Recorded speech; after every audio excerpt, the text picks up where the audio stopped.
what does the future of education look like? Is it more hybrid? Do we leverage the power of technology to provide access and scale while maintaining the teacher's role and the institutional role in providing the best insights and experience that we've gathered over tens of years?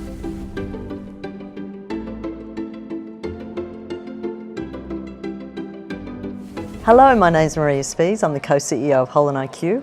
I'm really happy to be here today at the Global Impact Summit in Cairo, Egypt. And even happier to be here with Badr Ward, who is the founder and CEO of Lamsa. That's correct. Yes, it's wonderful to be here. Thank you for joining us. Maybe you could just give a few minutes about you and your company, what Lamsa does. So my name is Badr. I'm the founder and CEO of Lamsa. Lamsa is MENA's leading edtech platform for young children. We focus on early childhood education and development. Our vision is to bring elite level education for children everywhere in the years that matter the most. Fantastic. And how are you thinking about the challenges and the key challenges and opportunities for education in the region at the moment? When we look at early childhood development, we find very low enrollment rates across the region.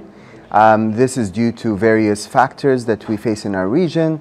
Would like to bring those levels up, would like to bring a very important education in the years that are foundational, where a human development is happening at its most rapid.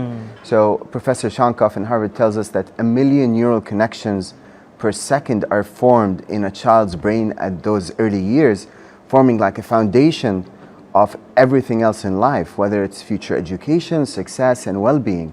So we'd like to, contribute towards building those beautiful brains in the first few years of a human's life and unlocking potential. Regionally, we have issues with access to early childhood development and also the quality of that. Some public systems don't even cater for early childhood education. And then the really good personalized and adaptive education is quite limited to the global elite and the privileged ones across the region. And so we'd like to bring that and make it more accessible for the young ones across the region. And we're living in demographics and operating in demographics where there is lots of children, majority. So in Saudi, you look at over 40, almost 50% of the population is very young children. And so we'd like to work with the systems to make sure that we give them the right start in life. Yeah, so the access to that early education is Absolutely. so important. Yeah. And what are some initiatives or projects that you're working on right now that excite you? So we have been working towards developing a global early childhood curriculum. So we've taken the best of breed curriculums from around the world, whether it's the US Common Core, EYFS, the Saudi, UAE, and different curriculums and references for early childhood development, developed a global curriculum for child development and education. We then developed algorithms that help make early education personalized and adaptive. We believe that children like certain things, and if we're able to tap into their intrinsic motivation by learning analytics and the usage of learning analytics correctly to tap into the intrinsic motivation of children, allowing them to love learning. Yes.